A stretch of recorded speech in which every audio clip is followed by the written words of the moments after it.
Welcome to Bala cars. இப்போ நீங்கள் பார்க்க போகிற கார் பார்த்தீங்கன்னா மாருதியில் ஜெலரியோ அப்படிங்கிற காரை பற்றி தான் பார்க்க போகிறோம். வாங்க வீடியோக்குள்ளே போகலாம். இந்த கார் பார்த்தீங்கன்னா மாருதியில் ஜெலரியோ. அதோட மாடல் பார்த்தீங்கன்னா 2015 மாடல்.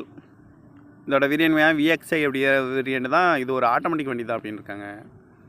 ஓனர் பார்த்தீங்கன்னா 2 ஓனர் இருக்காங்க. இது ஒரு பெட்ரோல் வண்டி தான். கிலோமீட்டர் பார்த்தீங்கன்னா 1,03,267 கிலோமீட்டர் ரன்னிங்காக இருக்குது. கம்பெனி சர்வீஸ் ரெக்கார்டோட வண்டி வரும்னு இருக்காங்க. இதுக்கு இன்சூரன்ஸ்னு பார்த்தீங்கன்னா 15/9/2024 வரைக்கும் இன்சூரன்ஸ் எடுத்து வச்சுருக்காங்க. காரோட ப்ரைஸ் என்ன சொல்கிறாங்கன்னா 3,85,000 வரும்ன்ருக்காங்க. ரேட்டு குறைக்க முடியும்னு சொல்லியிருக்காங்க. குறைச்சி பேசி இந்த காரை பை பண்ணிக்கலாம்னு சொல்லியிருக்காங்க. ஏசி வந்துடும், power steering, power window, seat கவர்லாம் பார்த்தீங்கன்னா நியூ கவர் தான் போட்டிருக்கு. டயர் பேன் பார்த்தீங்கன்னா 4 டயருமே ஒரு 95% நல்லாயிருக்கும் அப்படின்னு இருக்காங்க. கார் பார்க்க வேண்டிய இடங்கள் பார்த்தீங்கன்னா தர்ஷன் கார்ஸ் ஈரோடு அப்படிங்கிற இடத்துல தான் அந்த கார் பார்க்க முடியும். TN 59BE 9067 அப்படிங்கிற